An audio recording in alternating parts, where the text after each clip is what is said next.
Hello friends, welcome to Canveda and I am your teacher Sushil Jain.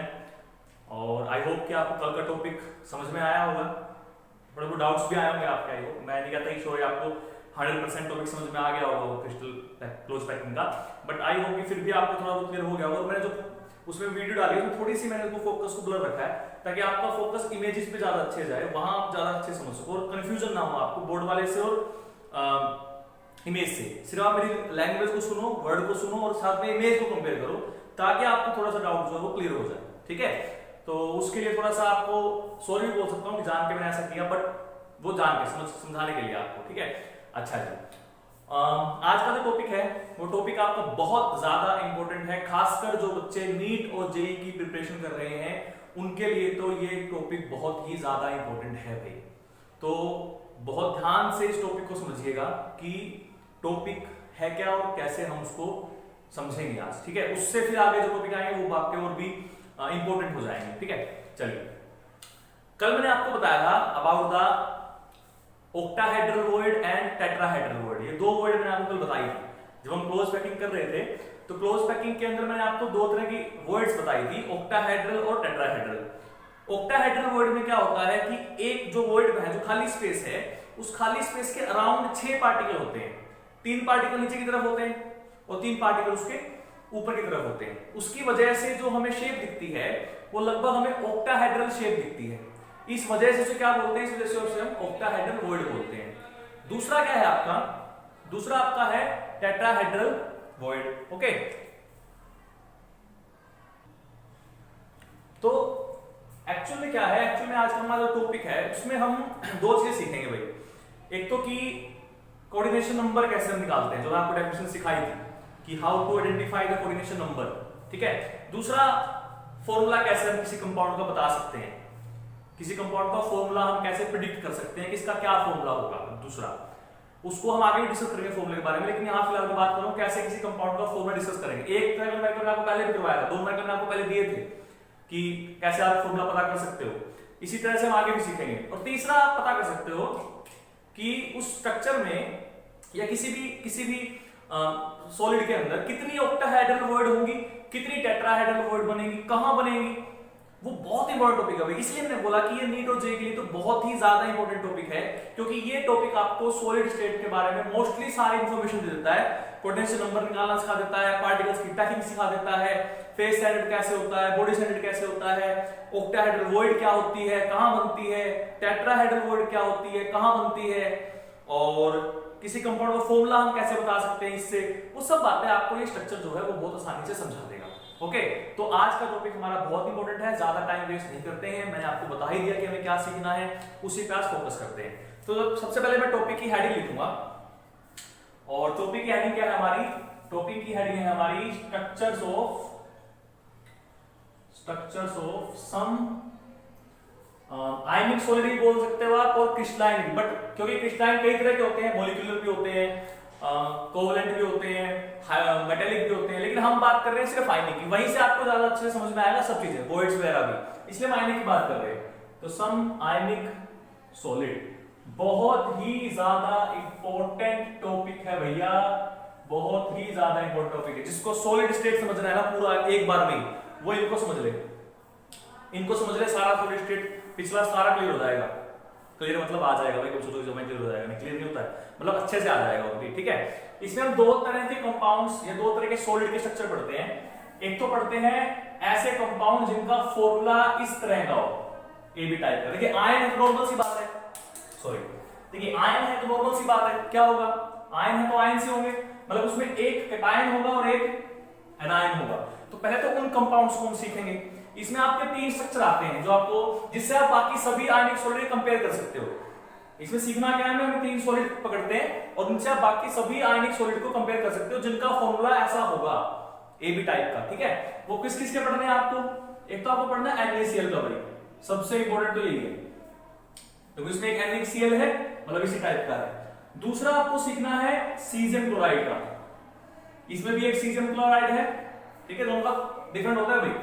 और एक आपको सीखना है ZnS का, जिंक ब्लेनेड का।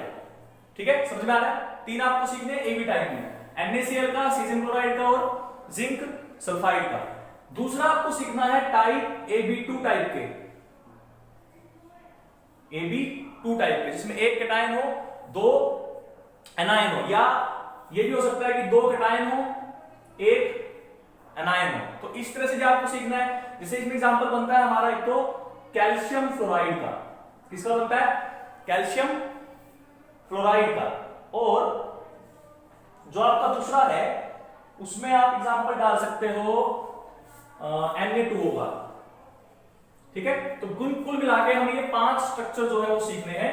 सबसे पहले हम आज डिस्कस करेंगे NaCl को, फिर अगर ये अच्छे से समझ में आ गया आपको तो ये और भी अच्छे से आ जाएगा, ये आ गया तो ये भी आ जाएगा, और ये आ गए तो ये तो बहुत जल्दी आ जाएंगे। ठीक है, तो आई थिंक आपको थोड़ा सा आइडिया हो गया कि हमें करना क्या है, समझ में आ रही है बात, क्लियर है। चलिए अब इसको मैं कर रहा हूं साफ और हम स्टार्ट कर रहे हैं स्ट्रक्चर ऑफ NaCl, या ऐसे पार्टिकल जो NaCl जैसे हैं, ऐसे सॉलिड जो NaCl जैसे हैं। ठीक है, चलिए तो स्ट्रक्चर स्टडी करते हैं NaCl। देखिए मैं दो चीजें कर रहा हूं, मैं चीज ये कर रहा हूं कि मैं यहां पर एक हल्का सा बॉर्डर बना रहा हूं, हल्का सा एक बॉर्डर बना रहा हूं। ठीक है, बॉर्डर काम बनाए, कैसे बनाए, वही काम करते हैं, यहां स्टार्ट करते हैं, यहां से। ठीक है, ये बॉर्डर हो गया। बॉर्डर का मतलब ये है कि इस तरफ मैं बनाऊंगा स्ट्रक्चर, इस तरफ मैं बनाऊंगा स्ट्रक्चर, और उस स्ट्रक्चर से रिलेटेड सारे पॉइंट सारे पॉइंट्स जो सामने निकल के आएंगे वो हम बनाएंगे यहां, वो पॉइंट्स हम यहां लिखते चलेंगे। ठीक है, जो जो हमने यहां से सीखा, जो हमने यहां से सीखा। ठीक है, चलिए इसके लिए क्या करना है, सबसे पहला पॉइंट आप याद कर लीजिए भाई। सबसे पहला पॉइंट ये होता है कि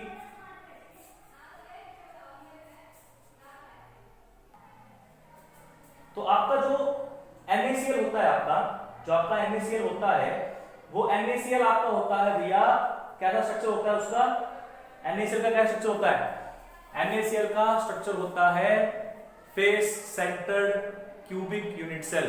ठीक है, तो ये बात मैं सबसे पहले लिख रहा हूं भाई कि NaCl का स्ट्रक्चर होता है FCC, ये याद रखिएगा, NaCl कैसा होता है, FCC। ठीक है, तो इसमें हम क्या करेंगे, सबसे पहले इसमें हम क्या करेंगे, इसमें हम बनाएंगे एक यूनिट सेल, क्योंकि हमें फेस सेंटर शो करना है भाई, तो हम सबसे पहले एक यूनिट सेल बनाएंगे। लेकिन यूनिट सेल पे छोटा नहीं बनाना है, बड़ा बनाना है, ताकि अच्छे से हम हर चीज को दिखा सके। तो बड़ा यूनिट सेल होगा ये इस तरीके से, ये पूरा एक बड़ा यूनिट सेल है भाई। ठीक है, ये क्या है, हमारा एक यूनिट सेल है। ये मेरा बहुत फेवरेट टॉपिक है भाई, मैं इसको बहुत अच्छे से बहुत मजा लेके पढ़ाता हूँ, पता नहीं क्यों है फेवरेट मेरा, बट है बहुत ही फेवरेट टॉपिक है मेरा। ठीक है, तो कोशिश करूंगा कि आपको अच्छे से सिखा पाऊं मैं। देखिए अब यूनिट सेल को थोड़ा सा हम अलग तरीके से बनाएंगे आपकी बार, ये ऐसा डायग्राम पहले बनवा चुका हूं आपका, लेकिन फिर भी आपकी बात थोड़ा सा मैं मॉडिफिकेशन ये कर रहा हूं कि आपके मैं इसको पूरे को एक यूनिट सेल मान रहा हूं। पहले मैंने क्या किया था, पहले मैंने इसके अंदर 8 यूनिट सेल लिखाए थे, लेकिन अब की बार मैं एक को ही यूनिट सेल मान रहा हूं पूरा। ठीक है, तो वो डायग्राम हम फटाफट बनाते हैं।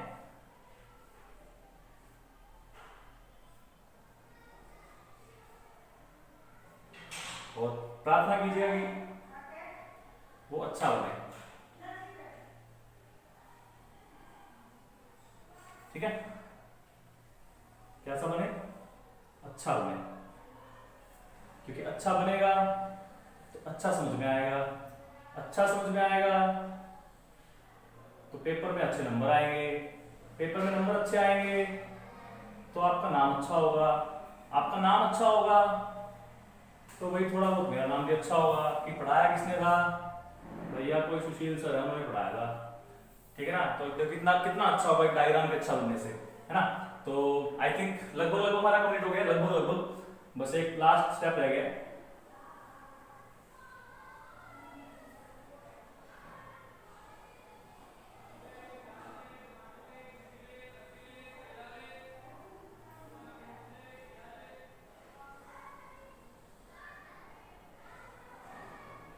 लीजिए भाई, ये हमारा एक यूनिट सेल तैयार हो गया NaCl के लिए। ठीक है, अब इसमें पॉइंट याद रखने में आपको दो चीजें याद रखनी है। क्या कि आपका जो क्लोरीन है, जो आपका क्लोरीन है, नॉर्मली देखिए आप ये बात गांठ बांध लीजिए भाई कि कोई भी आयनिक कंपाउंड है, कोई भी आयनिक कंपाउंड है, जब भी कोई एनायन होगा, एक आधा रेयर केस मिल सकता है, बट जितने भी आपके एनायन होंगे वो सारे आपके कहां मिलेंगे, आपको वो सारे आपको कॉर्नर पे मिलेंगे। कहां मिलेंगे, कॉर्नर पे। जहां एक्सेप्शन होगा मैं बता दूंगा, बट मोस्टली कैसे दिन आपको एनायन कहां मिलेंगे, हमेशा कॉर्नर पे मिलेंगे। तो जितने भी इसके कॉर्नर हैं यूनिट सेल के, ये पूरा एक यूनिट सेल है ना, तो 8 कॉर्नर हुए, तो हर जगह हम क्या शो करेंगे, क्या शो करेंगे, क्लोरीन शो करेंगे। तो क्लोरीन को मैं शो कर रहा हूं ब्लैक से, तो ये रहा कॉर्नर, तो ये ब्लैक, ये कॉर्नर, ये ब्लैक, ये कॉर्नर, ये ब्लैक, ये सब क्या है आपके, ये सब आपके क्लोरीन एटम है। कहां प्रेजेंट है, यूनिट सेल के कॉर्नर पे प्रेजेंट है। कहां प्रेजेंट है, कॉर्नर पे। हो गया, तो ये पॉइंट लिख लो। क्या लिखेंगे कि Cl negative ions are present at the corner. ठीक है, यही होगा। अब तो होता क्या है, होता ये है आपका कि जितने भी फेस सेंटर हैं उस पर भी क्या प्रेजेंट होगा आपका, क्लोरीन। तो यहां भी क्या होगा, क्लोरीन, यहां भी क्या होगा, क्लोरीन, यहां भी क्या होगा, क्लोरीन। इसके अलावा यहां भी क्या होगा, क्लोरीन, यहां भी क्या होगा, क्लोरीन, यहां भी क्या होगा, क्लोरीन। तो मेन आयन क्या है इसमें, Cl है। तो क्योंकि Cl मेन है आपका, वो कहां प्रेजेंट है आपका, फेस सेंटर पे प्रेजेंट है, इसीलिए हम इसको फेस सेंटर यूनिट सेल बोलते हैं, क्योंकि क्लोरीन आयन कहां प्रेजेंट है आपका, फेस सेंटर पे प्रेजेंट है। ठीक है, अच्छा, अब बच गया हमारे पास सोडियम आयन। तो हम यहां लिख लेते हैं कि Cl कहां प्रेजेंट है आपका, कॉर्नर्स पे as well as centre of the each face. तो यहां से आप कंट्रीब्यूशन निकाल सकते हो Cl का, कितना कंट्रीब्यूट करेगा, कंट्रीब्यूशन ऑफ Cl कितना आएगा, कंट्रीब्यूशन ऑफ Cl नेगेटिव कितना आएगा, कॉर्नर पे है, 8 कॉर्नर पे है, तो कितना कंट्रीब्यूशन होता था, 1/8 इंटू में 8 प्लस, और कहां है, फेस पे कितना होता था, 1/2, तो 1/2 इंटू में 6, टोटल कितना हो गया, टोटल कंट्रीब्यूशन कितना हो गया, यहां से कितना हो गया, 3 + 1 4। ठीक है, 3 + 1 4, कंट्रीब्यूशन कितने का आ रहा है, 4 का। फेस सेंटर में कितने का होता था, 4 का होता था। ठीक है, एक भी समझ लो आप अच्छे से आवाज, एक भी, तो बाकी समझाने में टाइम लगता है। ठीक है, अब तो बच गया हमारे पास सोडियम। सोडियम कहां प्रेजेंट होता है भाई, सोडियम आयन आपके प्रेजेंट होते हैं जितने भी आपके एज हैं, जितने भी आपके एज हैं, हर एज के सेंटर, यहां मैं सर्कल से दिखा रहा हूं सोडियम आयन को, यहां ये एज है, यहां यहां यहां यहां यहां, ये एज है ना सारे के सारे, ये यहां, ये सारे क्या आपके एज हैं, सभी एज पूरे हो गए क्या, देख लीजिएगा भाई। वैसे मैं आपको तरीका बताऊंगा देखने का कैसे बताते हैं, बट फिलहाल मैं आपको सिर्फ ये तरीका समझाऊंगा कि एज पे कहां रखना है हमें। हो गए, अब इसको देखो याद कैसे करोगे, देखो अल्टरनेट है, chlorine sodium chlorine sodium chlorine sodium chlorine sodium chlorine sodium chlorine तो सोडियम क्लोरीन, इस तरह से अल्टरनेट है, कहीं से स्टार्ट कर लो। अभी बीच वाला रहेगा, इस बीच वाले में भी क्या होता है, इस बीच वाले में भी यहां पर बॉडी में भी सोडियम आयन प्रेजेंट होता है। तो ये सारे मैंने आपके सोडियम आयन प्रेजेंट कर दिए। तो सोडियम आयन कहां प्रेजेंट है आपके, Na positive ions are present at center of the edge and at the body center। देखिए है तो बॉडी सेंटर, लेकिन प्रेफरेंस किसकी है, कॉर्नर पे कौन है, कॉर्नर पे Cl है। मैंने क्या बताया था, वो पार्टिकल जो कॉर्नर पे भी हो और फेस सेंटर पे भी हो, या वो पार्टिकल जो कॉर्नर पे भी हो और बॉडी सेंटर पे भी हो, उसी के बेस पे यूनिट सेल बनती है। तो कॉर्नर पे क्लोरीन है, तो क्लोरीन जहां प्रेजेंट होगा ना, उसी के बेस पे यूनिट सेल का नाम पड़ रहा है। तो क्लोरीन कॉर्नर पे प्रेजेंट है, इसलिए क्लोरीन फेस सेंटर पे प्रेजेंट है, तो इसका नाम क्या पड़ा, FCC। वरना इसको हम बॉडी बोल सकते थे, क्योंकि Na पॉजिटिव कहां प्रेजेंट है, बॉडी सेंटर में, लेकिन फिर भी क्या बोल रहे हैं, FCC, क्योंकि जो पार्टिकल कॉर्नर पे है वो और कहां प्रेजेंट है, वो डिसाइड करते हैं नाम का, यूनिट सेल का नाम। ठीक है, यहां तक दिक्कत आई कोई, नहीं आई? अच्छा, कंट्रीब्यूशन निकालो फिर इसका, मैं इसका कंट्रीब्यूशन यहां निकाल रहा हूं भाई। एज पे कितना कंट्रीब्यूशन होता है, एज पे कितने पार्टिकल कंट्रीब्यूट करते थे एज पे, 12 एज है, 1 पे 4 करते थे, 1/1/4 तो 12 हो गया, प्लस और कहां है, बॉडी में कितने का होता था, 1 का होता था, टोटल कितना आ गया, 4 का। तो एक यूनिट सेल में कितने क्लोरीन कंट्रीब्यूट कर रहे हैं, 4 टोटल, और Na कितने कर रहे हैं, 4।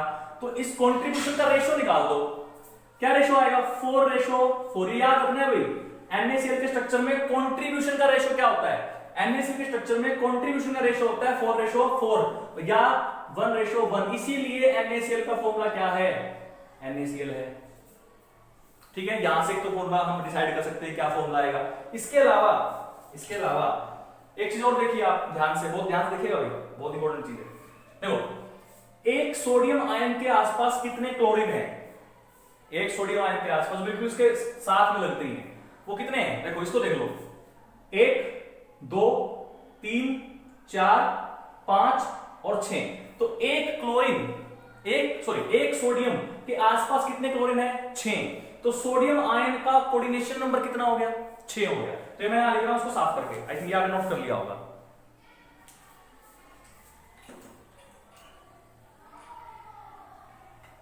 ठीक है, फिलहाल मैं लिख रहा हूं कि each Na positive ion is surrounded by, मैं पूरा लिख रहा हूं भाई, surrounded by 6 Cl negative ions, that is coordination number कितना हो गया Na पॉजिटिव का? 6 हो गया। ठीक है, ये याद रखिएगा, Na से कोऑर्डिनेशन नंबर कितना होता है? 6 होता है। ठीक है, ऐसे देखते हैं कोऑर्डिनेशन नंबर। ऐसे अब क्लोरीन को पकड़ लो भाई कि क्लोरीन के आसपास कितने सोडियम है। देखो कोई भी क्लोरीन ले लो आप, कोई भी, मान लो ये ले लो, ये वाला। देखो इस क्लोरीन के इस तरफ 1 2 3 4 5, और क्योंकि ये तो एक यूनिट सेल है तो पार्टिकल्स के ऊपर भी होंगे, तो इसके ऊपर भी होगा सोडियम, तो टोटल कितने हो गए? 6। तो Cl negative, each Cl negative is also surrounded by 6 particle. ठीक है, तो Cl नेगेटिव का कोऑर्डिनेशन नंबर भी कितना हो गया? Cl नेगेटिव का कोऑर्डिनेशन नंबर भी कितना हुआ? That is coordination number of Cl negative is 6।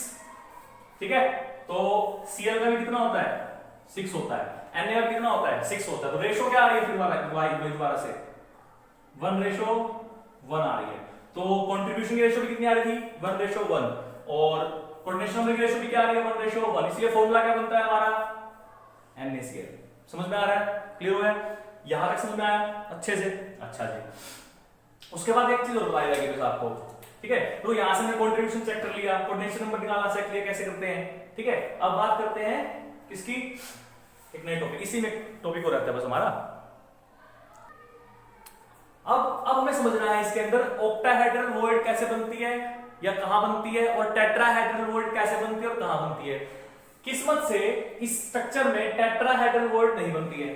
Basically क्या बनती है? सिर्फ और सिर्फ ऑक्टाहेड्रल वॉइड बनती है। ठीक है, अब एक तो आप पॉइंट क्या याद रखिएगा, एक तो पॉइंट आप ये याद रखिएगा कि खाली जगह है, वॉइड का मतलब खाली जगह है। ठीक है, दो पार्टिकल्स के बीच की खाली जगह, जैसे ये सोडियम और ये क्लोरीन और क्लोरीन है, इसके बीच की खाली जगह में क्या आ गया? सोडियम आ गया। इसी तरह ये क्लोरीन और ये क्लोरीन है, इसके बीच में खाली जगह में क्या आ गया? सोडियम आयन आ गया। ऐसे इसके और इसके बीच में खाली जगह में क्या आ गया? सोडियम आयन आ गया। तो हर दो आयन के बीच में, किसी भी आयन के बीच में जो खाली जगह है, जो वॉइड है, उसमें क्या आ रहा है? एक आयन आ रहा है। अब ये देखना है कि उस आयन की वजह से वॉइड कैसे बनती है। ठीक है ना, उसके वजह से वॉइड कैसे बनती है। अब आपको वॉइड बनाना सिखा रहा हूं कि कैसे वॉइड बने। देखिए, किसी की बना सकते हैं, किसी की मर्जी, आप कहीं से बना लीजिए। मान लीजिए हम बनाते हैं वॉइड, कहां से बनाएं जो आपको थोड़ी सी समझ में आ जाए अच्छे से। कहां से लें आपके लिए वॉइड? यहां से तो ले, क्योंकि बोर्ड पूरा नहीं आएगा फिर आपका। यहां से लेते हैं, तो साफ करता हूं मैं, उसके लिए यहां से लेते हैं।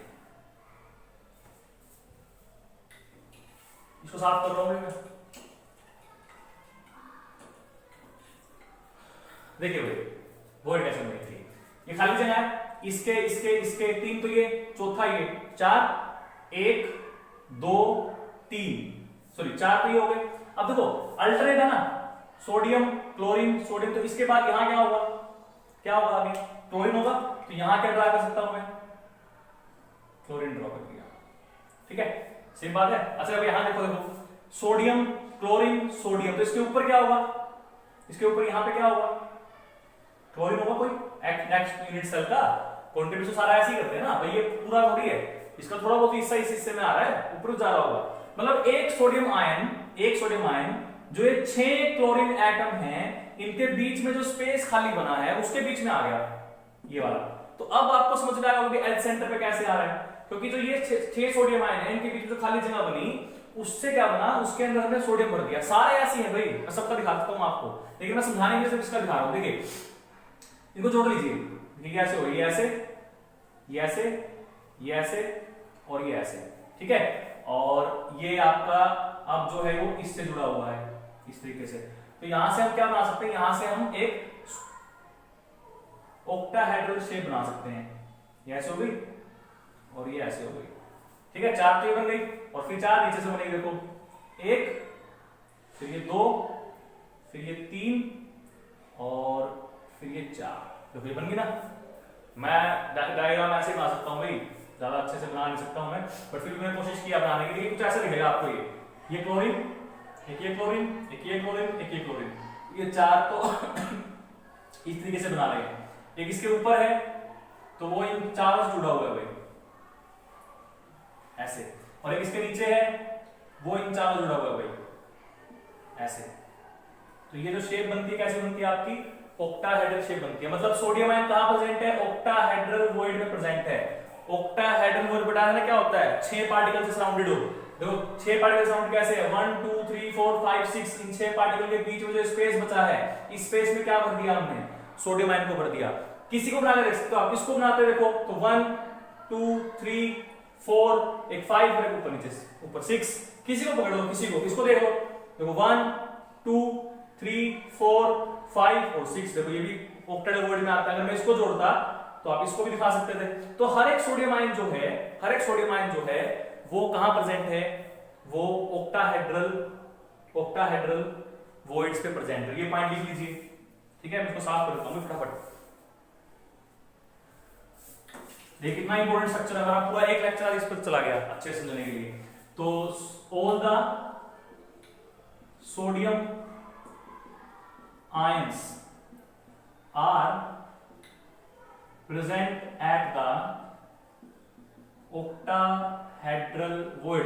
टेट्राहेड्रल दिखाऊंगा मैं आपको, बट यहां पॉसिबल नहीं दिखाना क्योंकि इसमें बनती नहीं टेट्राहेड्रल, जहां बनती है वहां दिखाऊंगा मैं आपको कैसे होती है टेट्राहेड्रल ऑक्टाहेड्रल वॉइड। अच्छा आप देखिए एक यूनिट सेल में कितने, अच्छा उसको छोड़िए, एक Na जो है कितने ऑक्टाहेड्रल बना सकता है, एक ही बना सकता है, ये बनाएगा, ऐसे ही एक ये बनाएगा, ऐसे ही एक ये बनाएगा, ऐसे ही एक ये बनाएगा, ऐसे बनाएंगे 4 तो ये बनाएंगे, ऐसे ही फिर एक ये बनाएगा, 5 6 7 8 9 10 11 12, मैं फालतू गिन लिया क्या, 1 2 3 4 तो ये बनाएंगे और 4 ये बनाएंगे, और इसी तरीके से ये भी बनाएंगे आपके।